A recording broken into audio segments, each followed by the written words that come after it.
Hello and welcome. I am Zerbraxi.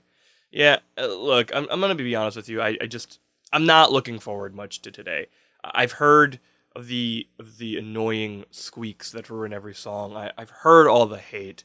I've heard of the really awful pop culture references. I've heard of the terrible CGI, but man, I used to love the Chipmunks as a kid. Every episode, it was just filled with some crazy, wild adventure, and all the Chipmunks, they were all equally as great. Except Simon. Simon was definitely the best. Simon was so much better than all of them, except for the fact that he liked Jeanette. She's mine, dude. Back off. Seriously. She's mine, bro. Yep, all were equally good. And on top of that, you had the Chipmunk Christmas special, which by today is a complete classic, man. It's touching, it's heartwarming, it's emotional, it's very well teaching, and yet it's also childish and wondrous. It does everything right. It is beyond a masterpiece. But in today's worlds of reboots and reimaginations, even the Chipmunks seem to have lost, and that's what I have today, is the new and improved Alvin and the Chipmunks. Let's do it.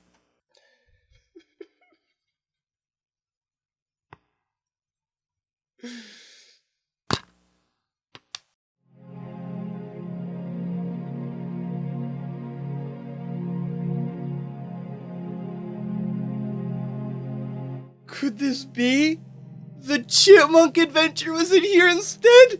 Yes! Oh, yes! I've wanted to watch this ever since I was a kid! So I can't wait to get started!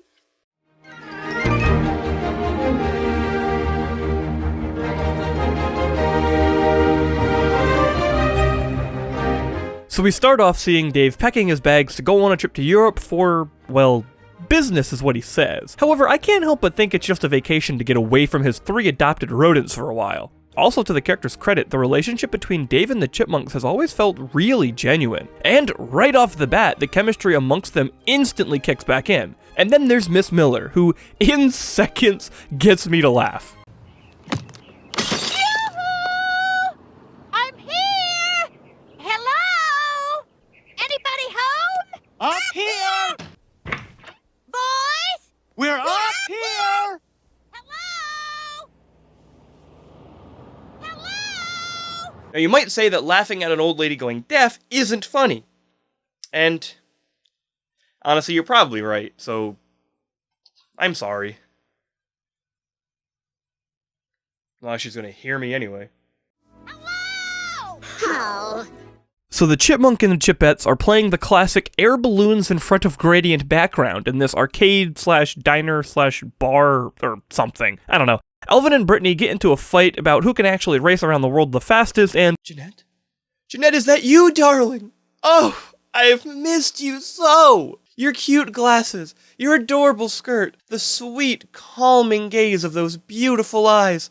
I've had a crush on you since I could barely utter my first words. Jeanette.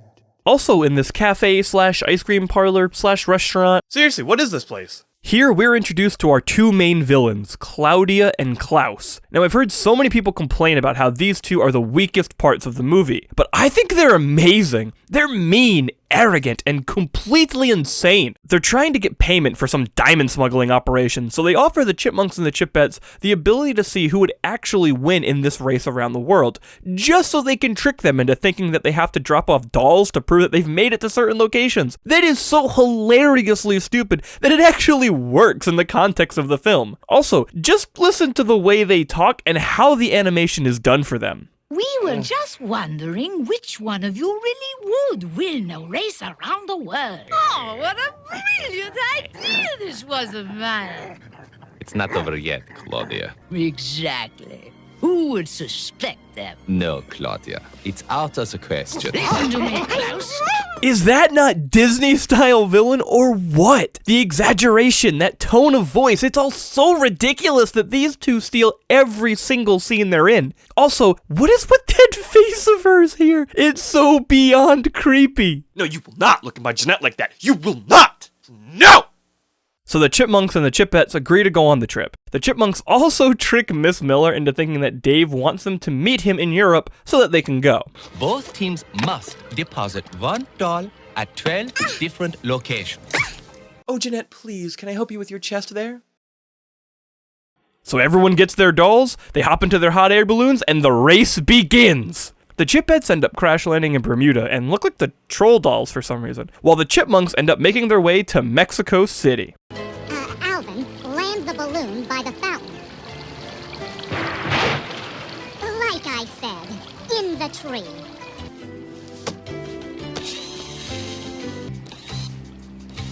Wow, what do you know? So then the Chipmunks participate in some parade that conveniently brings them back to their air balloon and allows them to avoid someone trying to steal the dolls.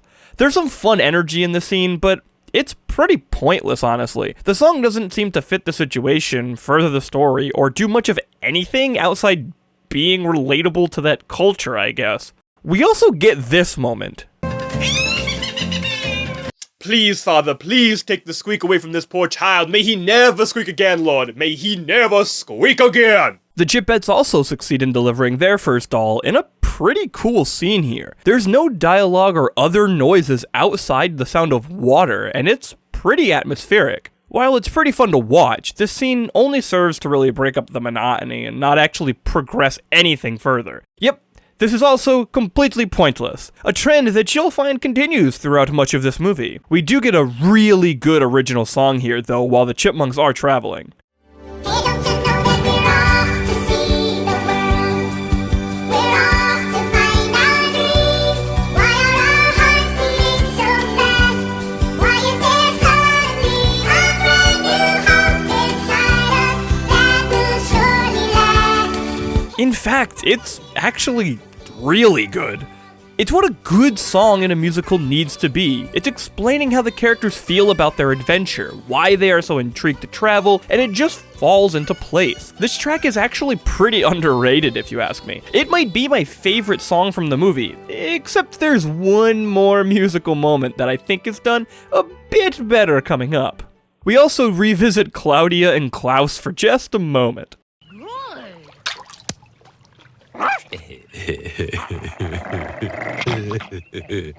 It's a spoiled brat get wet. I absolutely love this guy. He is such a prick. While all that's going on, the boys arrive in Athens, where they also bump into Brittany, Jeanette, and Eleanor. They briefly talk about their trip and mention that there have been some troubles along the way that Jeanette and Simon seem suspicious of. Of course, Alvin and Brittany end up fighting over who's got a bigger fan base or something, so Brittany declares a challenge to Alvin. All right, Mr. Popularity. How much you wanna bet we can out-rock and roll you? While everyone starts running to get into their proper places, we also bump into Dave, who's now in Greece instead of France for some reason. I knew it wasn't a business trip. I knew it. Hey, that looks like my boys. Hey, the only 3 child-sized chipmunks wearing red, green, and blue? I wonder if that's my... Of course it's them! Now, anyone who's seen this movie knows just exactly how good this part actually is. It's easily now one of my all-time favorite musical moments, not just in an animated movie, but possibly film in general. The conflict starting the event, the build-up, the location, everything comes together perfectly. Sun goes down, I'm just getting up. I'm heading for the city lights. You're living in a man's world, they tell us.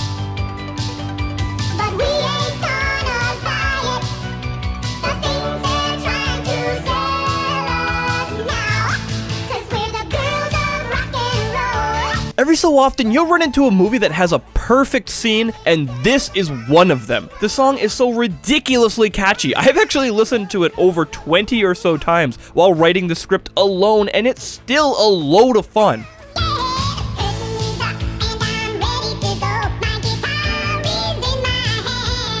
There is so much creativity with every shot here. Every bit of movement is beautifully exaggerated, just right. There's the fun sparkles on the girls' dresses, and the choreography, while simple, is enjoyable to watch.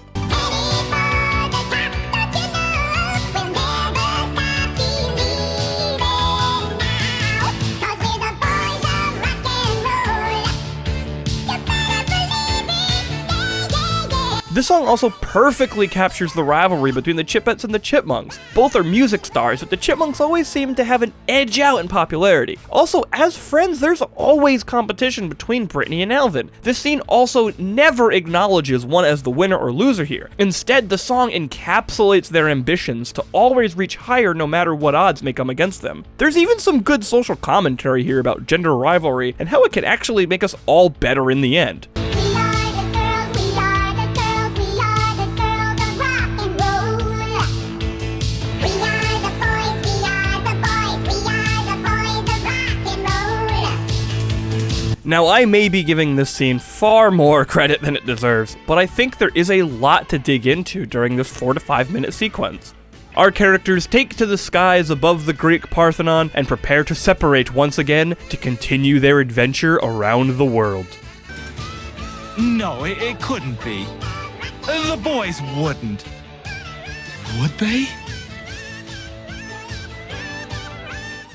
So we continue following the Chipettes into Egypt, where the balloon is taken down and the girls are captured. They're brought before this child king to give up all the diamonds. Contact Jamal.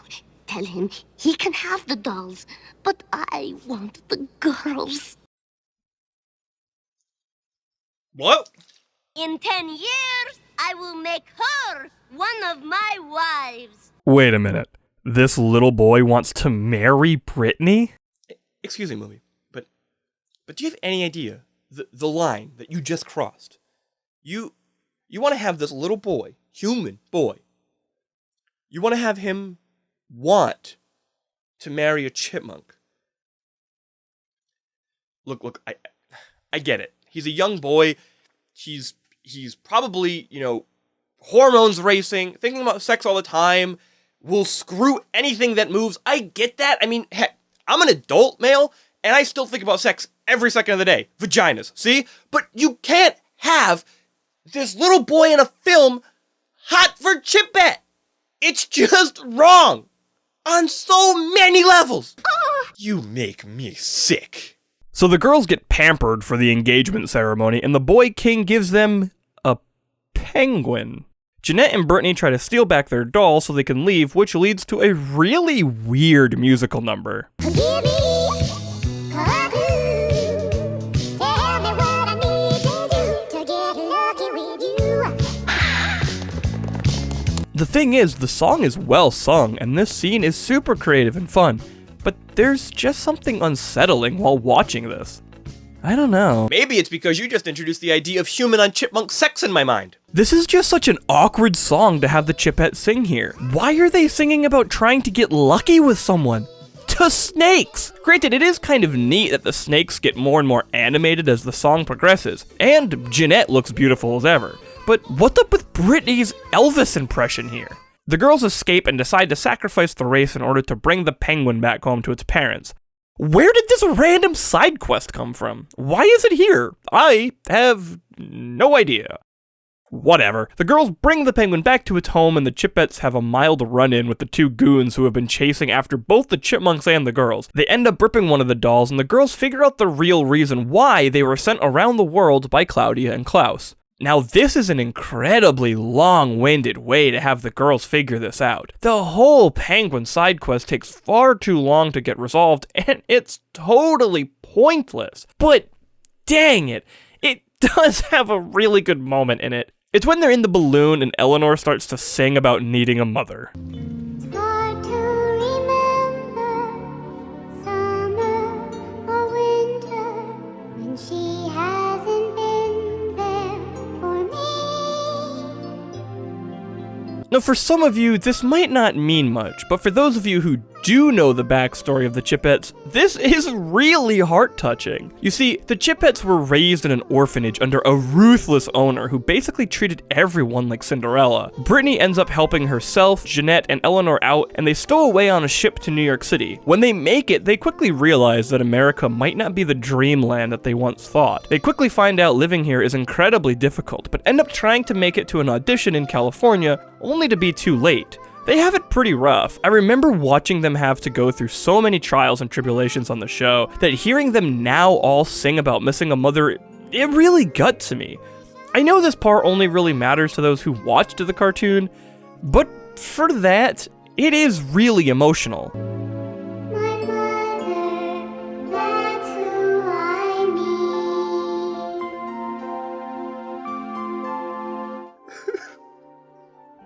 Next scene. Next scene. The Chipmunks end up landing near a native tribe that enslaves Alvin and Simon to serve Theodore, who's about to be sacrificed because he's fat. Because Alvin isn't always the brightest, he gets them all prepared to be sacrificed by Chief Saggitits, who requests the boys sing Woolly Bully before they die. Well, boys, let's give them one last show. 1, 2, 3, 4!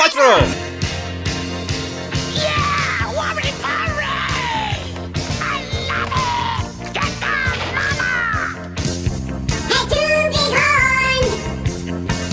and a woolly jaw, woolly bully. Woolly bully. Yeah, right. Woolly bully, woolly bully, woolly bully. It looks like a big celebration. They've got a bonfire and a chubby little butterball tied to a stake. It's Theodore! They've got the chipmunks! The girls end up coming in to rescue the Chipmunks from Chief Saggitits and make their way back home to complete their journey. They crash land with Claudia and Klaus waiting for them. Simon opens an incredibly conveniently placed garbage hatch on our villains, while the Chipmunks and the Chipettes make a run for it.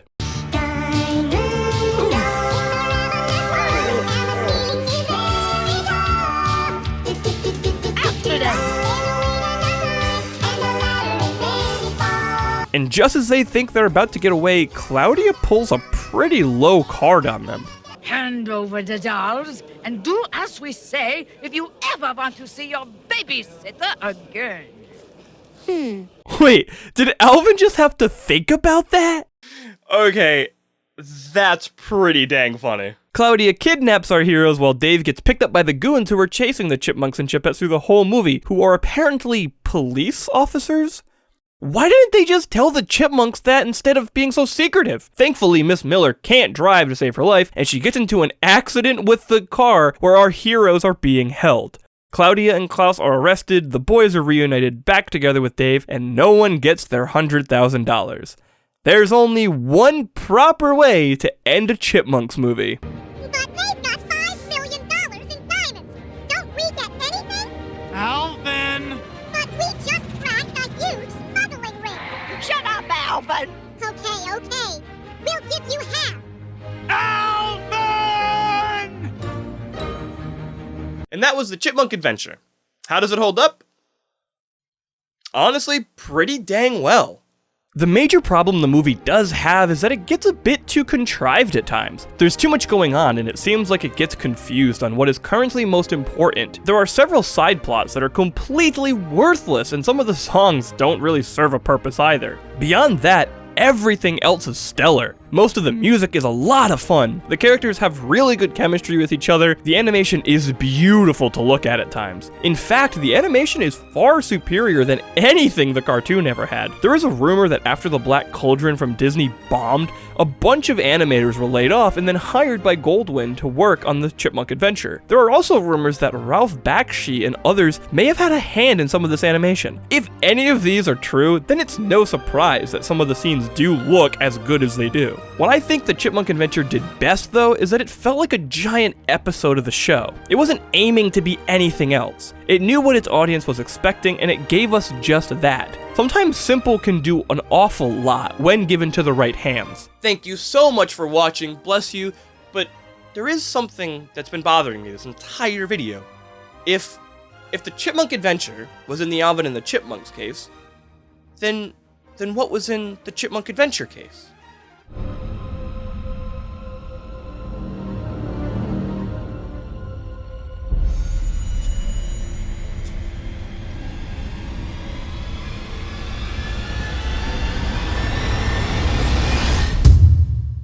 Son of a chipmunk.